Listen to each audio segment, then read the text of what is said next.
बाट हामी थुप्रै कुरा सुनेका छौँ र वास्तवमा मधुबन वार्ड नम्बर 2 मा यो कोइकाको सहयोगमा राधाकृष्ण जनसेवाले विगत वर्षदेखि अनि काम गर्दै आइराख्नु भएको छ र उहाँहरूलाई म हृदयदेखि नै विशेष धन्यवाद दिन चाहन्छु। योभन्दा अगाडि रजवाड़ा अथवा रजवाड़ा स्कुलमा यस्तै एउटा भौतिक टोयलेट संरचना निर्माण गर्नुभयो। यो वर्ष पनि यहाँ निर्माण भएको छ र मलाई लाग्छ जुन भौतिक संरचना निर्माण गरेर मात्रै पुग्दैन, त्यसलाई संरक्षण र सदुपयोग गर्ने चाहिँ आजदेखि जुन यस विद्यालयलाई हस्तान्तरण गर्नु भएको छ, अब त्यसलाई सफा र त्यसलाई चाहिँ सुरक्षित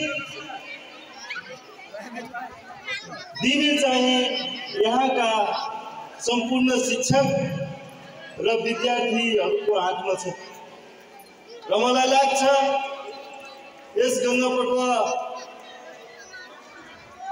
शहीद आधारभूत विद्यालय एउटा ऐतिहासिक र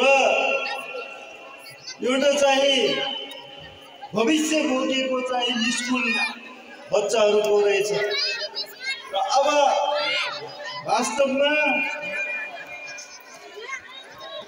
यो स्कुलमा अघि सर थुप्रै कुरा ल्याउनु भएको थियो आर्थिक भौतिक संरचनाको र मलाई लाग्छ जबदेखि म यस ठाउँको जनप्रतिनिधि भएँ र पहिलो प्राथमिकता शिक्षालाई मैले जोडेको छु र प्रत्येक वर्ष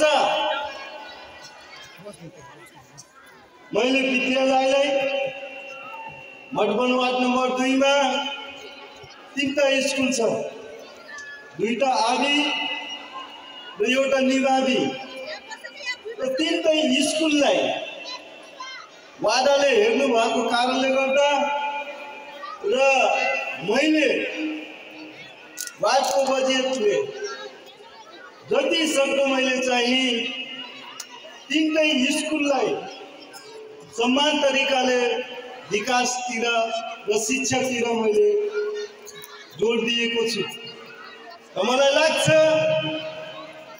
यहाँ जुन ट्र्याक सुट यहाँका विद्यार्थीहरू लगाउनु भएको छ यो वार्डको देन हो र वास्तवमा म धन्यवाद दिन्छु विदिशालाई र हेड सरलाई।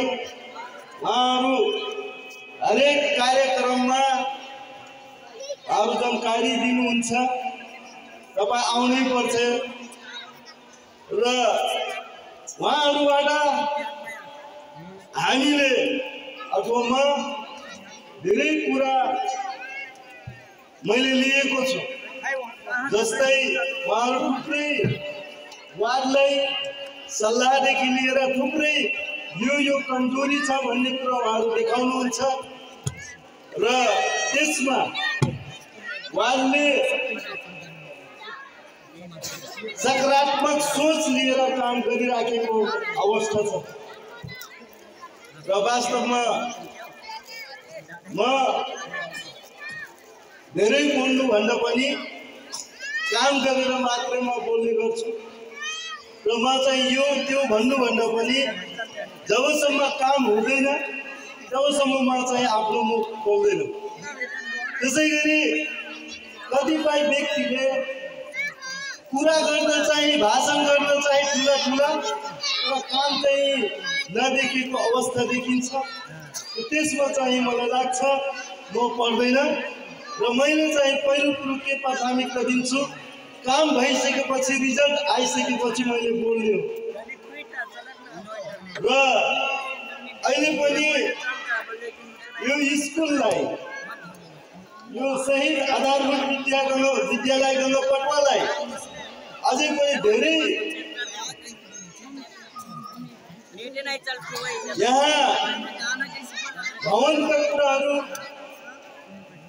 अनि अन्य कुराहरू धेरै एउटा दुर्गम क्षेत्र भएको कारणले गर्दा यहाँ पछाडि परेको छ। यसमा मैले सक्दो चाहिँ यो स्कुललाई सुरक्षित र व्यवस्थित बनाउनको लागि मैले सधैँभरि यहाँ उहाँहरूका कुरा सुनेर सधैँभरिमा त्यसमा चाहिँ ध्यान मेरो आग्रह छ। लगायत जुन आजको हामीले योजना प्रथम स्वास्थ्य सम्बन्धी जुन मेलामा सहभागिता भएका छन् र पूर्वका धेरैजनाले त्यो कुरालाई ल्याइसक्नु भएको छ। यसमा चाहिँ म दोहोर्याउन चाहँदैन। वास्तवमा यो मेलाले हामीलाई धेरै ध्यान आकर्षण गराएको छ। अभिभावकहरू धेरै कुराहरू बुझेका छन्। अहिले हामी नाटकद्वारा धेरै सकारात्मक कुरा हामीले सुनेका छौँ र भविष्य र कर्णधार यी बच्चाहरू यदि सकारात्मक सोच, सकारात्मक विचार समाजमा यदि अभिभावकबाट पायो भने यो समाजलाई रूपान्तरण गर्ने चाहिँ यी विद्यार्थी हुन्।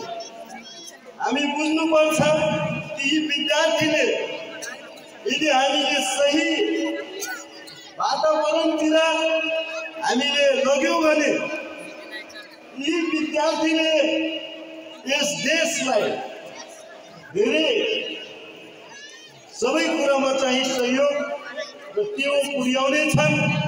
त्यो सबैको चाहिँ देखेकै कुरा हो। र यदि मलाई लाग्छ यस ठाउँका विद्यार्थी, यस स्कुलका विद्यार्थी यदि कुनै पनि राम्रा पोस्टमा पुग्यो भने गर्व कस्तो हुन्छ।